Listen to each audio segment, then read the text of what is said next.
On multiple fronts today, including more signs that Democrats won't even try to drag Joe across the finish line in 2024. Trump trade advisor Peter Navarro will be here just ahead. And meanwhile, Hunter's lawyers are jumping ship, after his sweetheart plea deal fell apart, all while Donald Trump is forced to fight one witch hunt after another. We're going to break it all down with Trump attorney Jesse Banal, who's here with us. And plus, Hawaii residents are slamming Joe Biden for his administration's weak response to the devastating MAUI wildfires. In this, Biden's KATRINA moment and government officials blaming climate change to cover up for their own policy failures. Author and energy expert Alex Epstein will be here to unravel all of it. You don't want to miss it. But we begin today with a look at the failing fake news media, who are finally being forced to face reality, and is doing the unfathomable, admitting that Donald Trump was right and that things aren't looking good for Joe Biden. Can you imagine this? Take a listen. Two different debates, but I mean, Trump was right. I mean, he did make a fortune from China, and Joe Biden was wrong.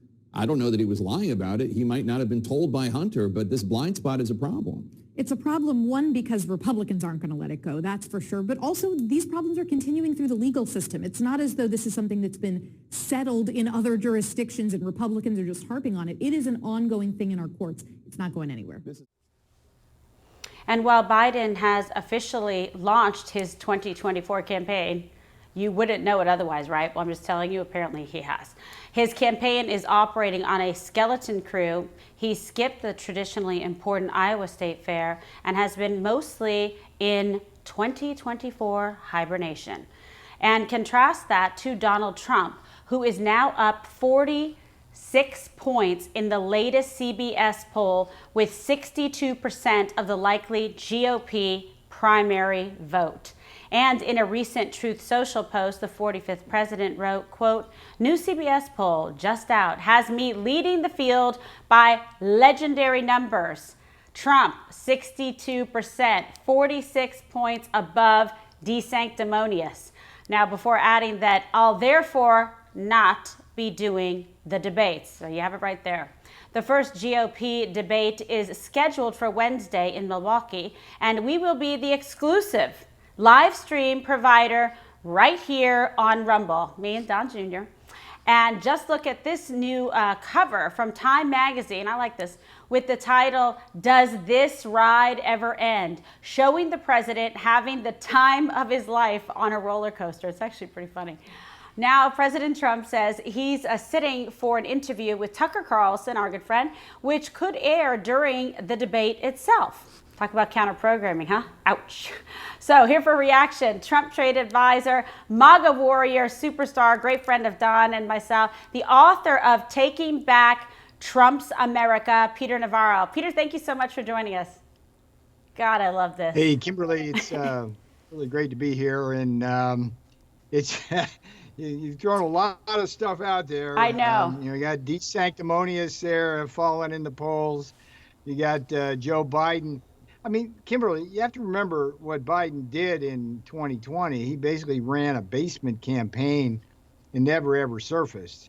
And he's probably going to do that again. But I said when he got elected that he probably wouldn't last 2 years. That he was just a placeholder, and they'd probably bring somebody in like Michelle or Gavin Newsom or somebody like that, or Kamala. And I think that if Kamala had done better, right, Biden she would have been the one. Right now, but it's only a matter of time, Kimberly, before the weight of evidence, which we've known going back to 2019 in the Hunter Biden laptop, the weight of evidence shows that the Bidens are a crime family. They ran a criminal enterprise. He's the big guy. The brothers, the consigliere. Hunter was the guy they sent out to get the money in between, the crack and the whats. And this will catch. You can hide the truth for a long time, but eventually it comes out. I mean, it took, I think, 35 years for people to finally admit that Kennedy stole it from Nixon in 1960. But that truth finally came out. That's true. So there is that. Yeah, well, and then one of the other little nuggets in the open was talking about, President Trump on Truth Social, and says he's not doing the debate, in fact, debates plural. So it's pretty interesting to me because he's already, telegraphing that he has no intention of doing any of these primary debates. And people have asked me, they said, well, what do you think that means? I was like, well, take Trump at his word until you know otherwise, because, he put it out there himself. What do you think about that strategy? Skipping this debate on Wednesday and any others going forward? Well, I had a nice little piece last week. It started in peternavarro.substack.com. The Washington Post, not that. The Washington Times runs my Substack once a week, and I laid out the case for why Trump was probably going to say no to the debates. And the unique thing about it, Kimberly, was I did a poll in my Substack, and I actually had 2,500 respondents. And, the first reason I think that Trump should not debate and is not debating is because you really can't trust Fox News. I mean, Murdoch has come out saying he wants to take Trump out. Pudgy Bear, Brett Baer, he was the guy who threw the election to Arizona for Biden back in 2020. He's totally disreputable. The poll also said, interestingly enough, that people didn't believe you could trust the RNC, the Republican National Committee, to do it. A third reason was simply that, hey, Biden's not debating RFK, and RFK is closer right now to Joe Biden than these sanctimonious is to Trump. So, why spend money and resources? A fourth reason had to do with I think the dark money that's going in to, I think, the big three globalist candidates who are nothing but assassins. They got zero chance of winning. That's the Pillsbury Doughboy of Venom, Chris Christie, the Et tu Brute, Mike Pence, who, I last saw him sticking a knife in Donald Trump's back, and then Nikki Haley, who, when I was in the White House, Kimberly, she never missed a chance to screw us. So, why subject yourself to that? I had, I think, an idea which I think is the way to do this in the internet age, which is to say that the RNC should take control of these debates if it's going to happen. I don't think it should.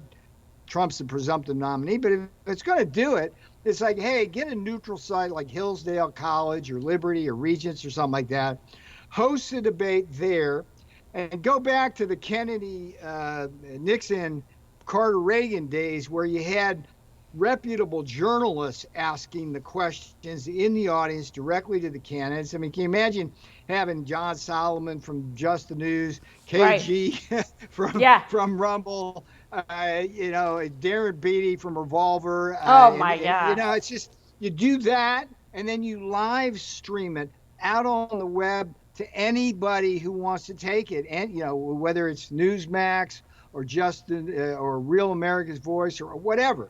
Yeah. That's the way to do this. And you take all that crap out, and I think they should do that for the general. And I have that's very interesting. If I may, Good just idea. for a second, I've got another poll out in the Substack right now. I'd actually like to recruit your audience to help with.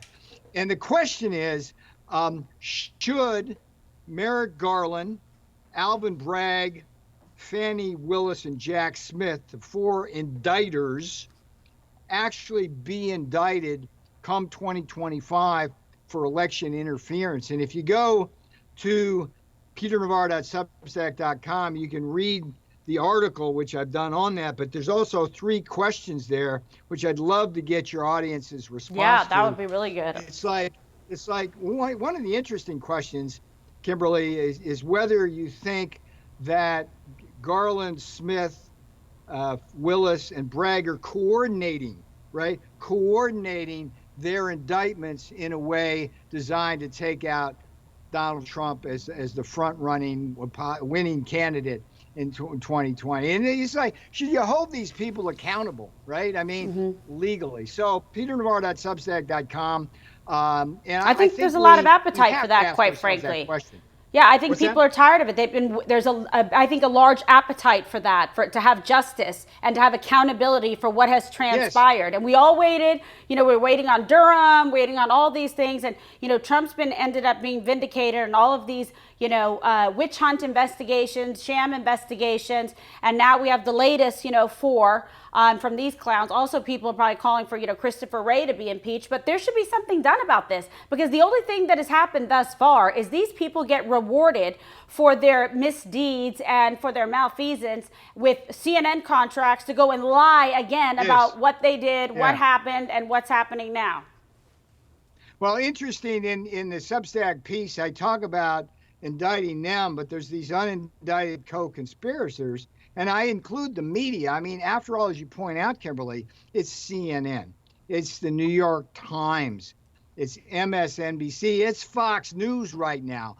They're the ones who are taking the leaks from these government agencies, which by law are not supposed to leak. They're putting it out there for one reason, like to sway the jury pool and to just dump on Donald Trump and drive voters away from him. It's obviously backfiring. But all of these people need to be held accountable. They're doing untold damage, both to our judicial system, because it's become a dual system of injustice, and to our election system, because nobody believes this thing's fair. Nobody. I mean, the central premise of all of these indictments, Kimberly, is that the election for Biden was fair. Now, look, I think that all you got to do is look at the evidence, or just go watch the films 2,000 Mules and Rigged. Yeah. And you cannot say with 100% certainty that election was fair. And I've looked at it extensively, and I am certain that thing was stolen. There's no doubt in my mind. So it's like President Trump, he went forward with what I think is the correct view, that this thing needs to be investigated. And now they're building these phony indictments around. I mean, come on, they want to put him in prison for 700 years.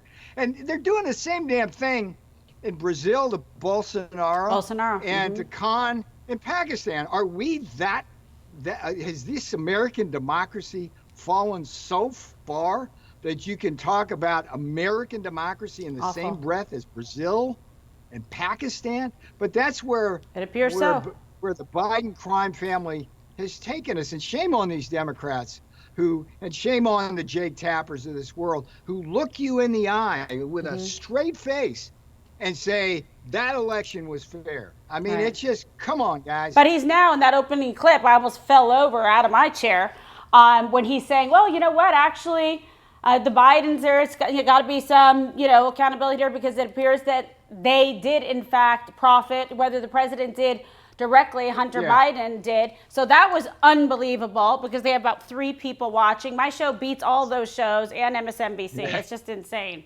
the nonsense. See, I have a theory about that. My theory has always been that the people who actually run the Democrat Party, right, the big money globalists who love to offshore jobs and have woke policies in our schools and everywhere in between, they're the kingmakers, right?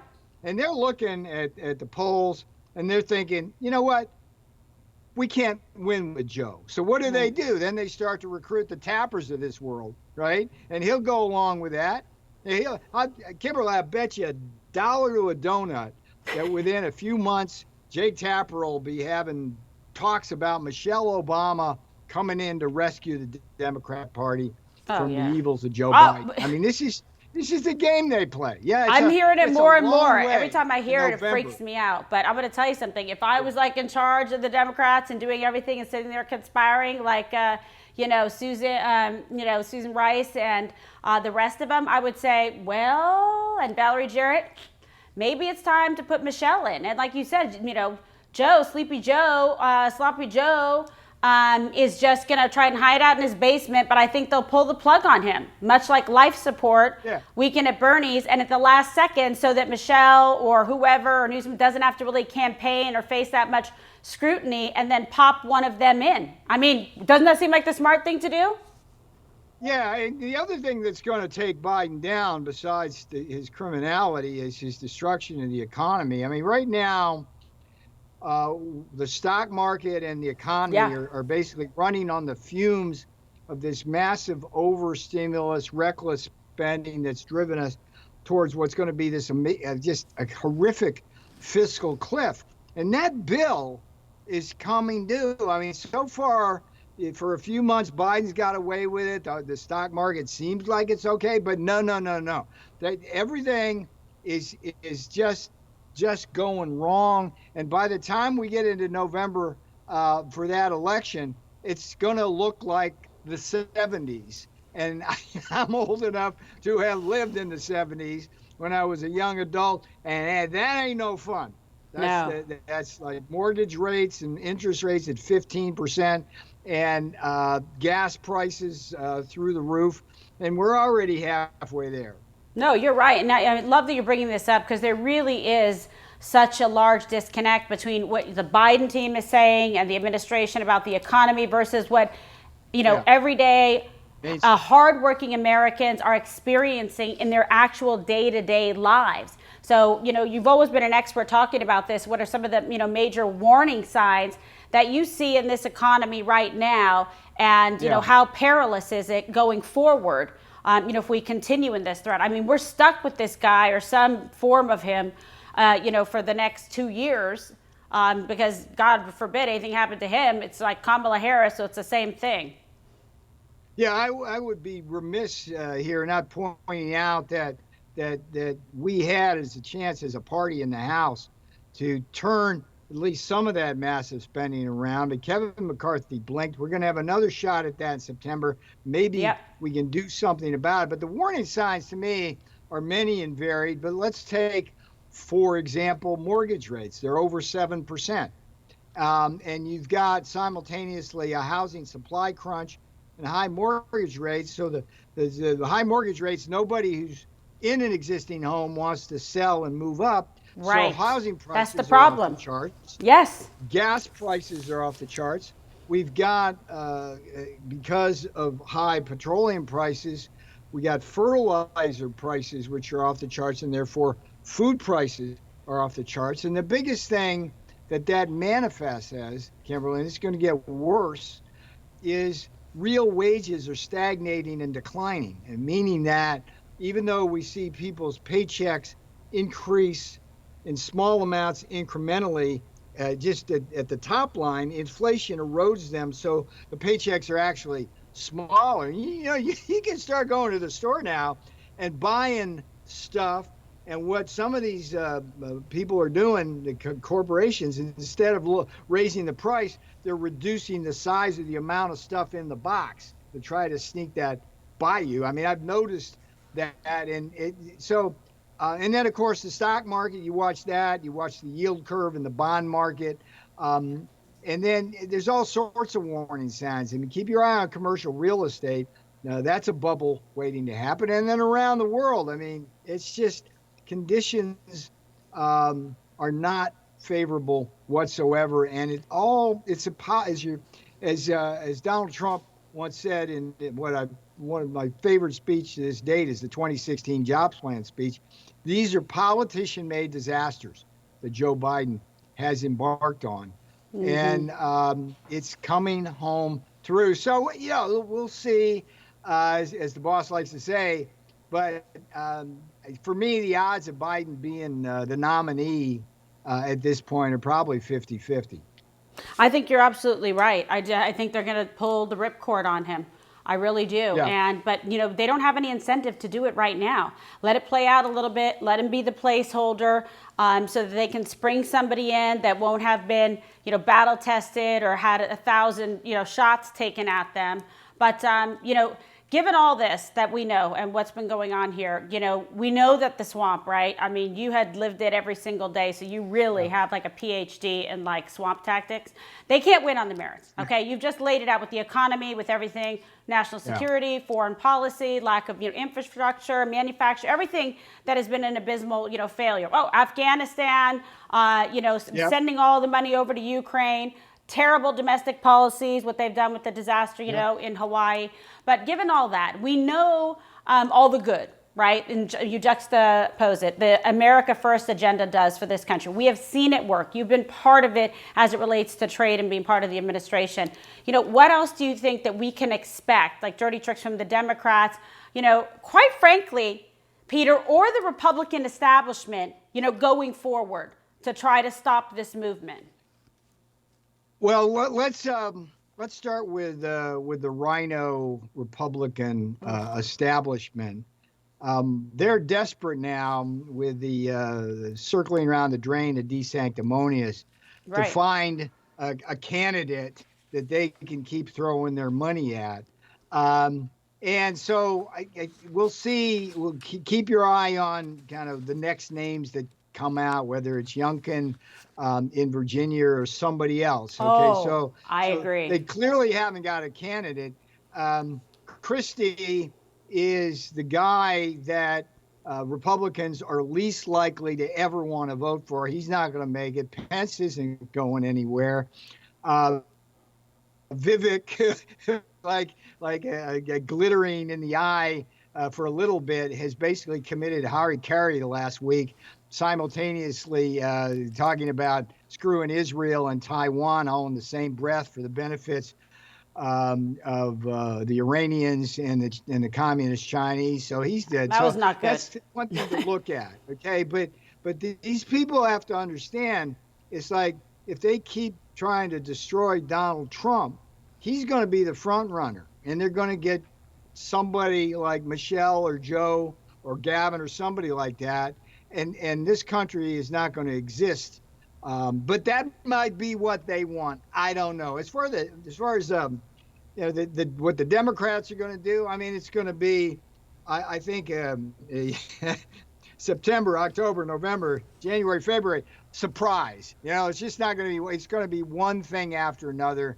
They're going to try to throw at Donald John Trump. But the beauty of him right now is they've thrown everything they could at him, and he just keeps getting stronger and more popular because people have figured out that game. No, you're right. But you know what's interesting is, they've thrown, you know, everything they have at him. But I'll tell you, it's not just the Democrats, you know, and the liberals. It is the establishment. It's the establishment rhinos, you know, too, in the party. I'm telling you, they've got dirty hands as well.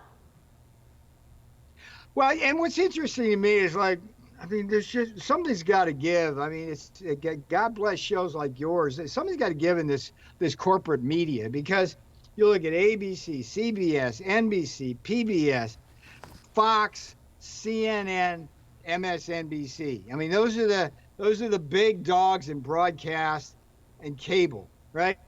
And every single one of them lies, cheats, and steals and issues propaganda every day. And they wake up trying to go viral on how to take out Donald Trump. And what we've got, you know, we've got like Newsmax, we got Just the News, we got Real America's Voice, we've got Rumble, you know, we've got Darren Beatty's Revolver, I Love the Gateway Pundit, you know, we've got Raheem Kassam's National Pulse. Yep. Somehow, I'd love to see President Trump start to lift up some of these conservative media through some of these demands on the debates. And by the way, I mean, one of the things I said in my peternavarro.substack.com piece about the Trump not debating, look, if he wants to do that, then Fox has to make a couple of concessions. They got to start televising their rallies, but they got to start putting us, the surrogates, the Trump surrogates, back on their network. Won't do it, though, Peter. They won't do it. We're all canceled.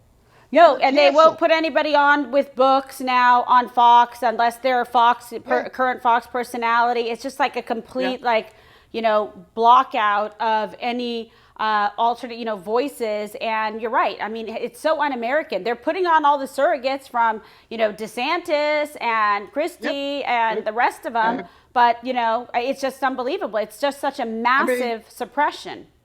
I mean, everybody I knew and know in Trump world, we used to go on Fox all the time and carry a banner for Donald Trump, talk serious policy issues, and get out there and debate the issues. They don't want to hear this. No. So they've made up their mind. So we've got to this has got to be, and that's why I like this idea of live streaming the debates, the general election debates. Donald Trump shouldn't be out there with the Keebler elves, period. But somehow we've got to have this revolution in the media. Unfortunately, the technology is working now in our favor. I don't know if it's going to work fast enough for this next presidential race. But we should use the leverage we have. I think you're right about that with the president to do that, to elevate some of these other voices and, networks and platforms that have been really authentic and really bringing the news, that have people out there debating and highlighting the issues. But all right, tell us, everybody, this is your big chance to plug your Substack. Well, yeah, peternavarro.substack.com. I want you to go there right now, at least, and go to the article about the United States versus Merrick Garland et al. And take the poll. There's 3 questions there, and take a look at the Substack. What I'm trying to do is do like short punches that give you real meat on the bone type of policy issues. This is an important policy issue. Last week it was, should Trump debate? This coming week here, it's whether, how do we go about challenging these indicters? Is it time to indict the indictors? So peternavarro.substack.com. Love seeing you there. You too, Peter. Get down there, maybe see you on set in Jupiter at some point. I can't wait. You're done. Always welcome here with us. All right. All right, thank you. And that is the great, the fearless one and only Peter Navarro. And we have much more coming up with Trump attorney. He is fantastic. You don't want to miss this. Jesse Binnall with the very latest on the left's lawfare. And later, author and energy expert Alex Epstein on why Democrats are rushing to blame climate change for the Maui wildfires and the California tropical storm. He's going to lay it all out for you. And I'll be keeping an eye on the live chat and responding to your questions and comments. So send them. So make sure you like and subscribe. Hit that little button right there so you never miss an episode, because it's all of you who make this show possible, along with our amazing sponsors. So be sure to go check out the great folks over at Goldco, because gold and silver can protect your retirement savings from inflation and dollar devaluation. I mean, look, we all see the economic warning signs. We see banks collapsing. We see reckless spending. And I want you to be ready, because I'm ready, okay? With Goldco, you can take action to secure and stabilize your portfolio. It's in your hands. Roll over your 401k or your IRA into precious metals and safeguard your savings. And you can do this tax and penalty free. Get it? No liability, no burden to you. From precious metals, IRAs, to direct purchases of gold and silver, Goldco has helped thousands of Americans place over $2 billion in gold and silver. Think about that. This one company. And when you open up a qualifying gold IRA today, you're going to get up to $10,000 in free silver. When has someone given you something for free that was actually worthwhile? $10,000 in free silver. So go to kimsmetals.com to learn more. That's kimsmetals.com and go get your silver. 10K worth.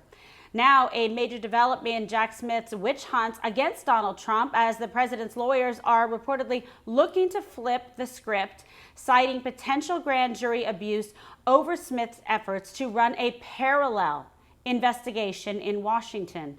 As the lawyers explained, Smith convened a grand jury in Washington to obtain evidence for an indictment that had already been filed in Miami. And according to federal court rules, prosecutors must impanel a grand jury to consider criminal charges against someone in the same area where a crime was committed or alleged to have been committed.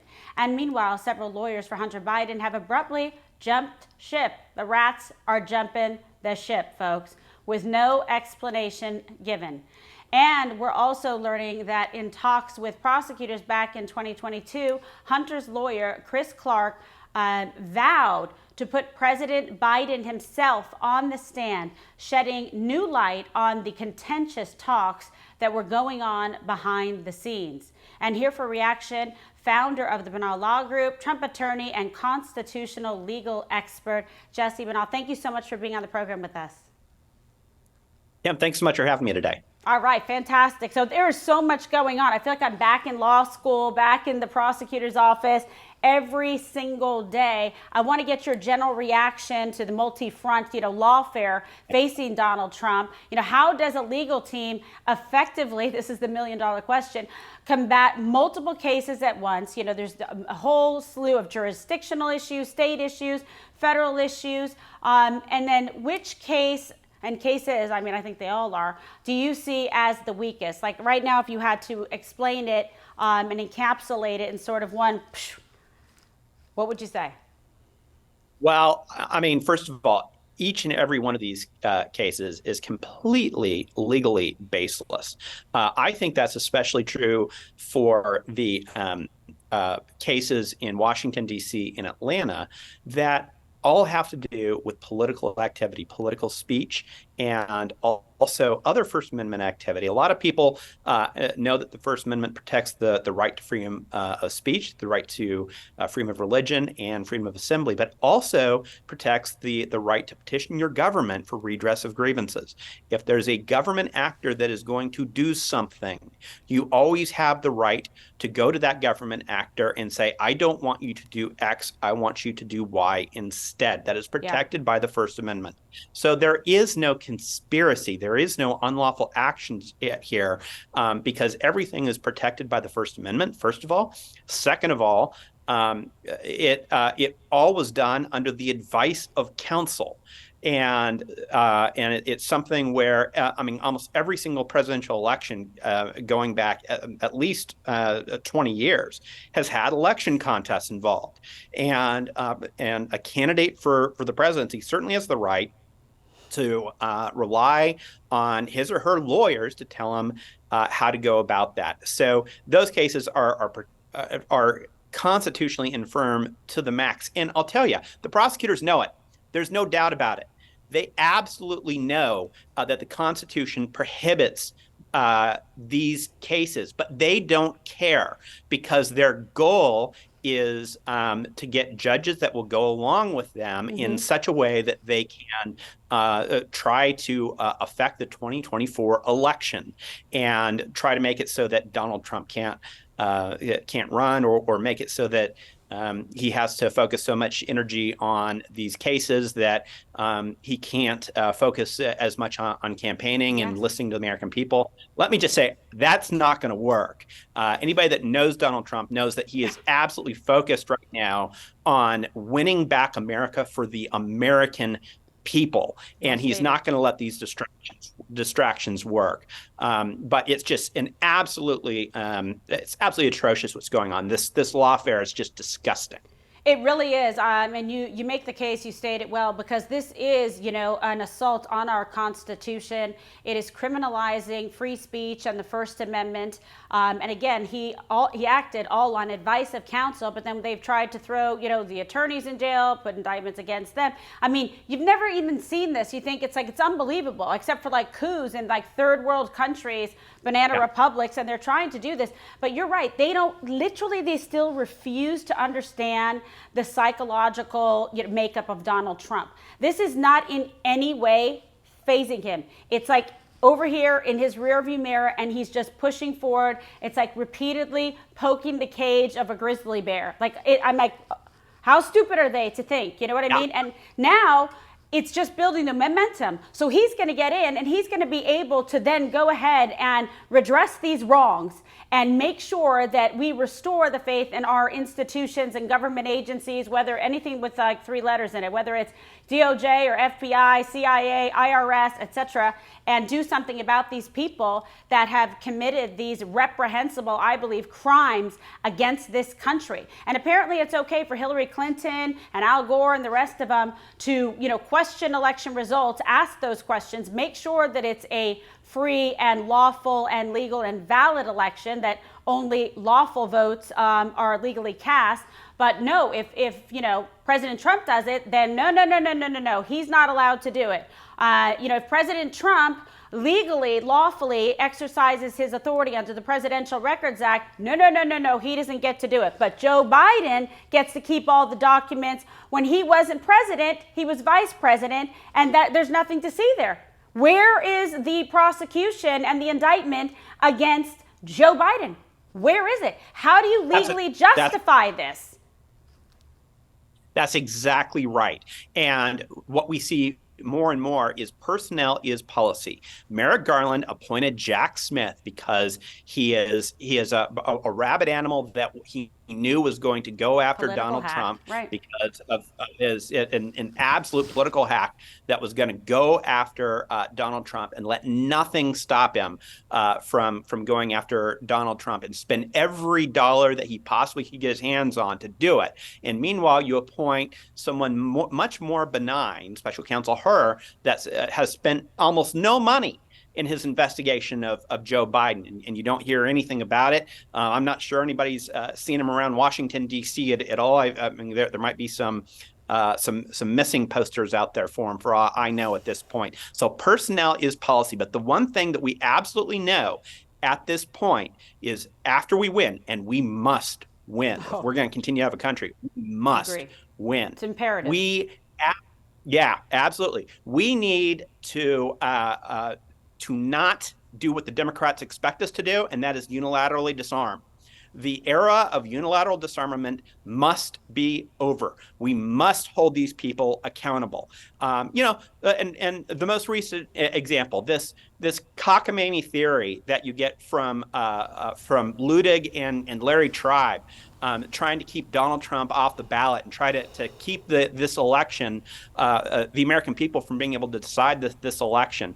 That's election interference under their own theory, and they should be investigated under their own theories, and there should probably be a trial to decide whether Ludig and Tribe should spend the rest of their lives in prison because they came up with that, because that's what they've justified as to a lot of President Trump's lawyers and as far as President Trump himself. So it should be right back at him. We must hold these people accountable for the weaponization of our justice system. No, absolutely right. And enough of this commie law, that they're practicing. It's not anywhere valid or upheld in our United States Constitution. I want to talk to you a little bit quickly about the boxes, the document case in Miami. So Trump lawyers like yourself say that Jack Smith is actually convening a separate grand jury in Washington, ostensibly to obtain evidence with respect to an indictment that was previously returned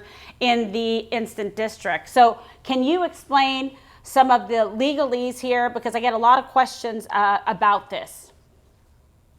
Yeah, no, and it's a great question. And here's what it comes down to, is that we give grand juries a lot of power, and we give prosecutors a lot of authority to go in front of grand juries. You know well. A lot of discretion, and it's secret proceedings. It's one of the only times that we have court proceedings that are out of public view. And the reason that we do that is they're supposed to investigate whether or not a crime occurred and whether to bring an indictment. Now, we all know that prosecutors use that in order to also prepare a case that they're going to indict for trial, because it's well known that a grand jury, which only hears from the prosecution, they don't hear from the defense ever, they'll indict a ham sandwich is the saying. Literally.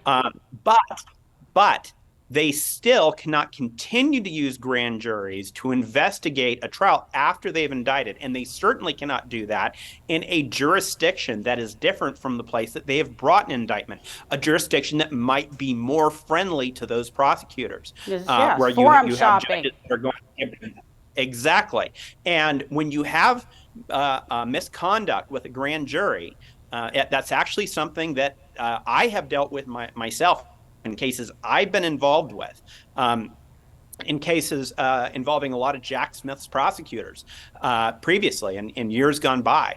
And in one case in particular, the judge threw out an indictment for prosecutorial misconduct in front of the grand jury. And I think that Judge Cannon, when she looks at the facts here, if they are as they appear to be, I think she can throw out the entire indictment for misconduct with the grand jury, at least the superseding indictment, because it looks like they used the D.C. grand jury to investigate the issues that came up in the superseding indictment, that second indictment down in Florida. And so by using a second grand jury in Washington, D.C. to prosecute a case in Florida is misconduct, and I think the superseding indictment should be dismissed. I hope that she does it, because it is legally sound. I want that precedent, on the record, because this is outrageous. I mean, it is so... I'm so offended by it as a, officer of the court in all my years as a prosecutor, to see what he's been doing, to see what he's been getting away with. It's got to get thrown out. I know you guys are filing all the motions, getting everything done, being super aggressive on this, and, recusal motions and potentially change of venue motions, improper form, all of the above. And I think you got to throw the book at them in every single way, shape, and form. And then when you're, this is all going to be, vindicated and validated and come out on top, then there has to be the accountability. Like I said, we can't just go, put it to bed, like whatever. No, it must never be allowed to happen again in this country. And I mean to anybody, whether you're on the left, the right, the center, whatever the hell it is, because this should be of universal bipartisan consensus to say that this is outrageous. And if they can do it to President Trump, former sitting president, the 45th president of the United States, they can do it to anyone. And that means you, me, and everybody else out there, watching. So then I want to shift real quick to Fulton County, Georgia. All right. So he's expected to surrender sometime this week. Can you talk about the weakness you see? And by the way, all the other people that they've named as, co-conspirators, including, Rudy Giuliani. Can you talk about some of the weaknesses you see in this indictment, and should this case be removed to federal court? Well, yes, absolutely, it should be, and this case is nothing but weaknesses. It's I think the weakest case I may have ever seen indicted, where you've got almost 100 pages of nonsense. Because, like I've said, it's like saying that somebody should be arrested or indicted for going to church on a Wednesday, right. Because churches typically have sessions on Sunday. And on Sunday. It's preposterous. They're indicting someone. They're indicting 19 people for political speech protected by the First Amendment and petition for redress of grievances. So there are any number of problems with it, but that includes the fact that they've indicted federal actors that were acting under federal law. So that is a decision that should be decided by the federal courts. It should be dismissed by those federal courts. And then there needs to be, after they're dismissed, against everyone, because they're destroying people's lives, because the punishment is the process here, where massive due process concerns. Life savings. Yeah, they're not going to get the money they have to spend back to spend paying lawyers and not being able to work and not being able to get jobs. They're not going to get any of that money back after they're vindicated. And I believe every single one of them is going to be vindicated. But this prosecutor is still trying to destroy their lives. And we need to have some real accountability for that. And there should absolutely be an investigation of this out of control prosecutor once we get a real Department of Justice back for violating these people's civil rights by a political prosecution that has no business in the United States of America. That's just all about, it's right out of a banana republic. It really is. And you know what? I can't wait to see this through. I hope and pray, that justice will prevail ultimately, no matter what process we have to be able to go through, all the way up through the appellate courts and ultimately the Supreme Court, so that we can redress the wrongs and establish these legal precedents going forward. Well, it's always a pleasure to have you on, so illuminating and so interesting, and I know it's really helpful. The viewers love you to be able to get all the facts and the information. You get it here because you won't hear it in the other places. Jesse Brunel, well done, and thank you so much. Appreciate it. Thanks so much for having me. All right. And folks, that's what we call top-notch legal analysis. And we have much more to come, including coverage of the Maui wildfire disaster and Biden's response failures, multiple, by the way, with author and energy expert, you don't want to miss this, Alex Epstein. He's here with us. And I'm keeping an eye on this live chat. What do you think of the show? Let me know in the comments and any questions that you have. But first, I want to thank another brave sponsor for supporting this program. So be sure to go check out the products over at MyPillow. Mike Lindell and the great team over at MyPillow is out with the new MyPillow 2.0.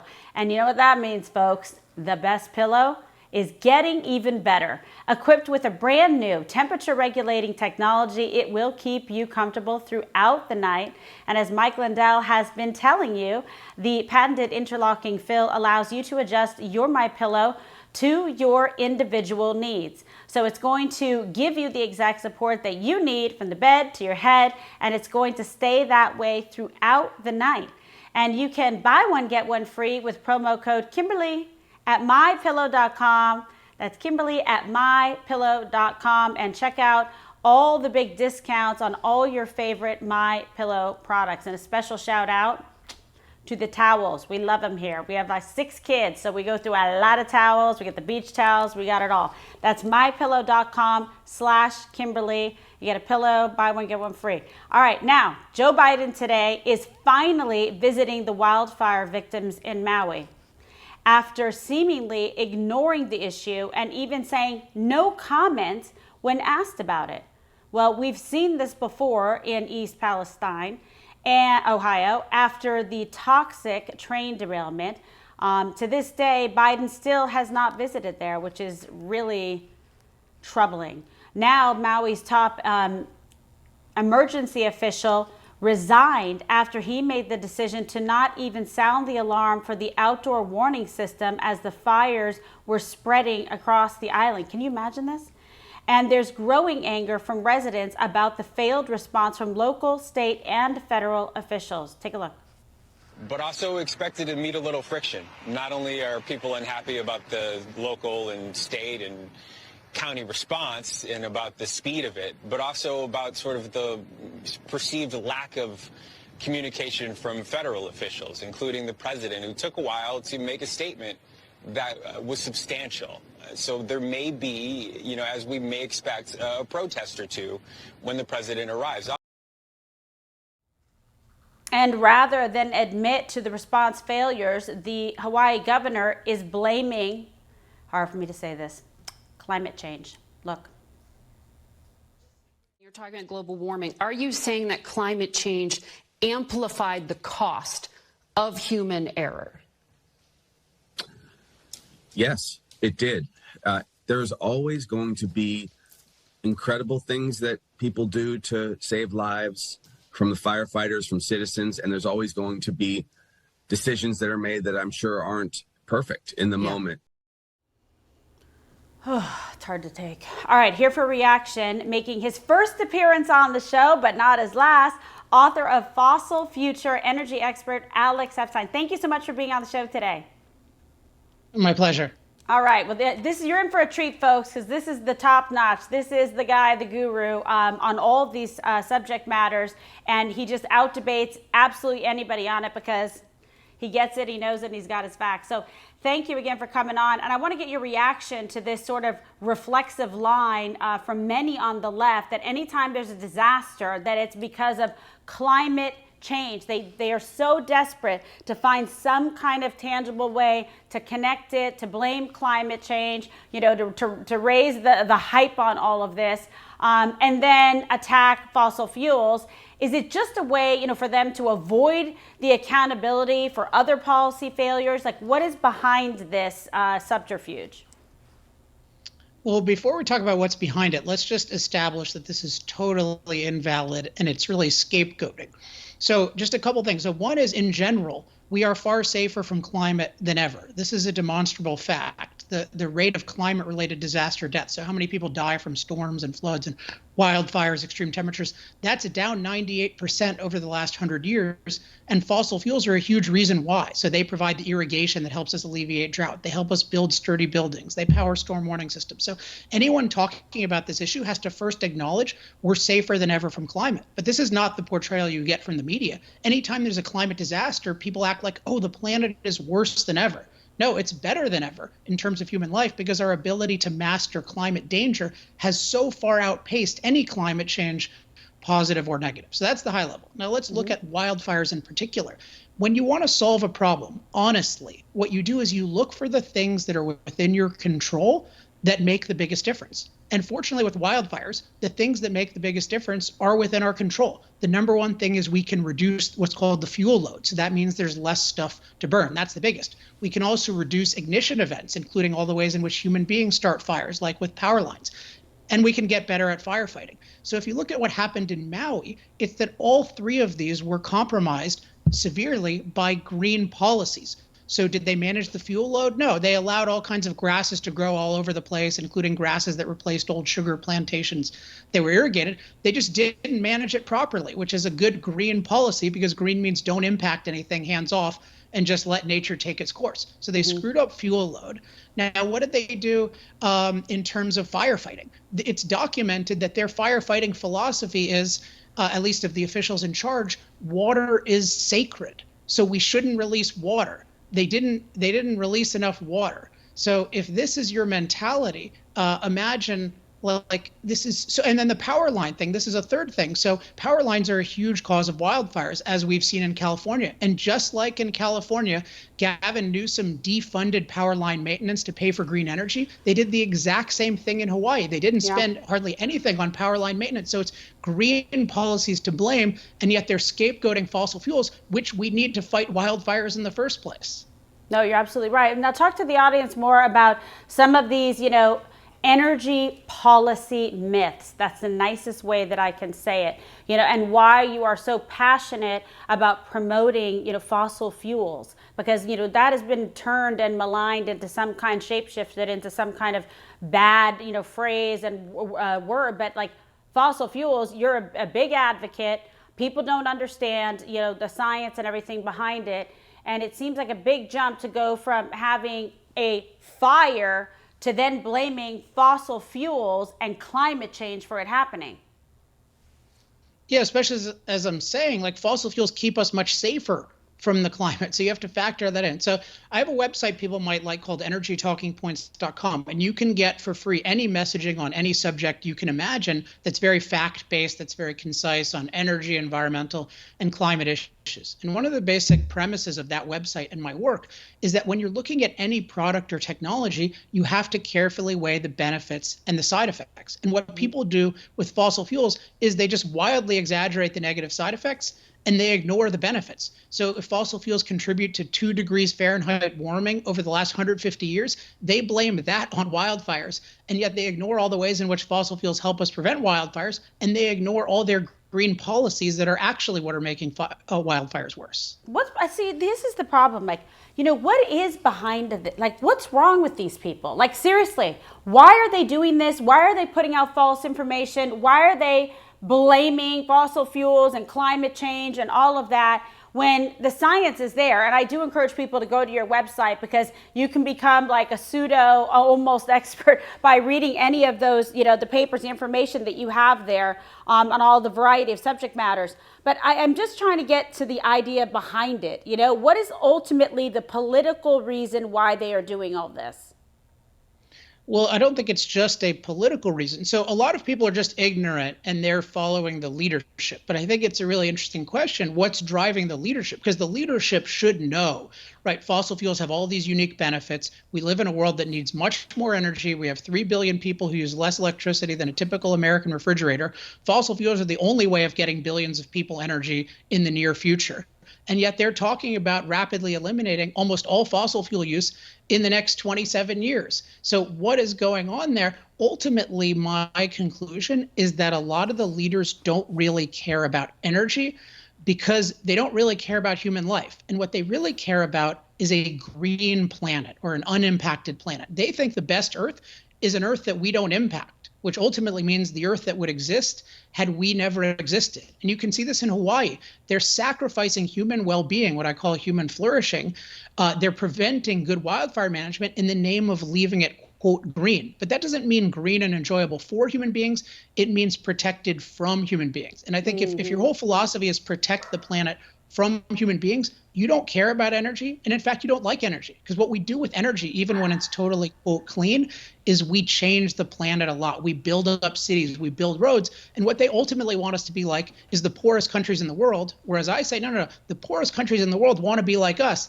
And to do so, they need fossil fuels. And ultimately, they need what I call energy freedom. So the freedom of all forms of energy to be produced and consumed and to compete. Yeah, they absolutely do. So I want to talk about your book, okay? What should people know about your book, Fossil Future, and how it directly relates to what we're seeing literally play out in places like Maui and Southern California?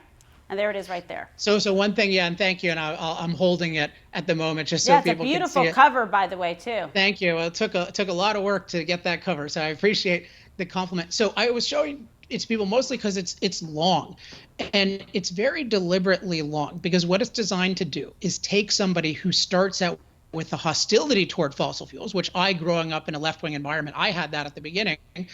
It's designed to take them from that position, believing, hey, all the experts think we need to rapidly get rid of fossil fuels, and why don't we just listen to them, all the way toward becoming a champion of fossil fuels like me, who challenges people like RFK Jr. to debates on fossil fuels. You can see that on Twitter if you're interested, or I go to rallies and carry an I love fossil fuels sign. So I'm trying to take you from skeptic or even hostile to champion, and that requires undoing a huge amount of miseducation.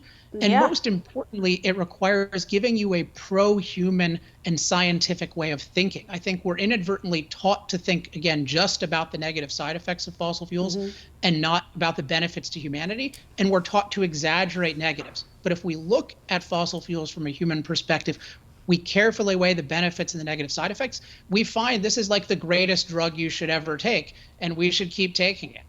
Yeah, I'm going to tell you something. I'd like you to go debate Gavin Newsom in California and also that governor in Hawaii, okay? Because, I mean, these people need to wake up, because it's actually problematic what they're doing, the policies that they are promoting and advocating. But, all right, where can we get your gorgeous book, and fill our brains with good information and facts?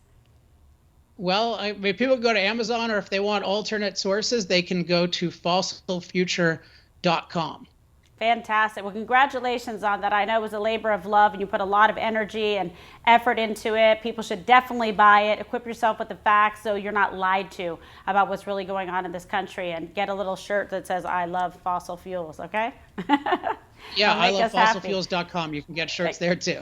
Oh, there you go. See, exactly. All right, perfect. Fantastic. Alex Epstein, great to have you on the program. Thank you so much for being here, and congratulations on the book. Thank you very much. All right, be well. And now I want to take a couple of viewer questions and comments from the live chat.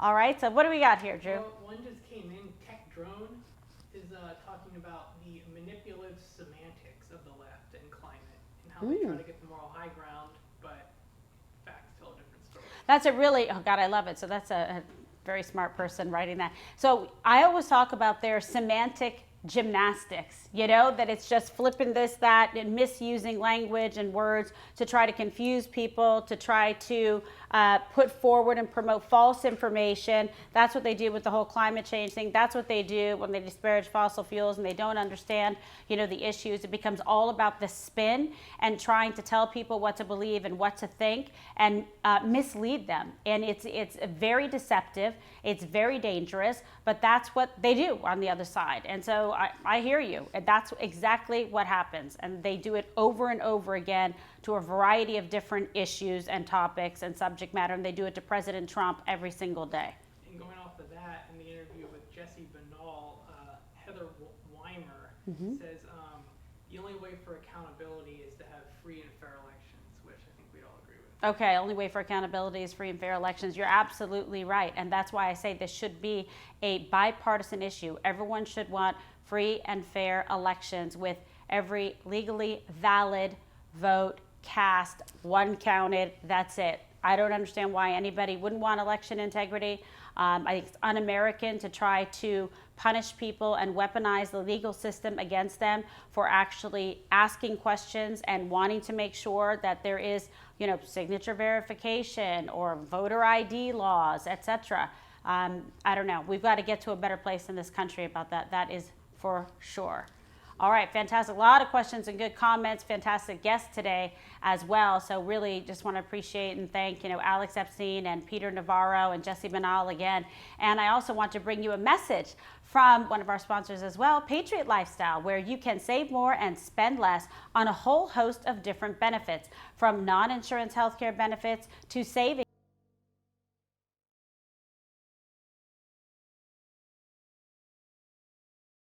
These programs all come at an extraordinary value and will improve your life.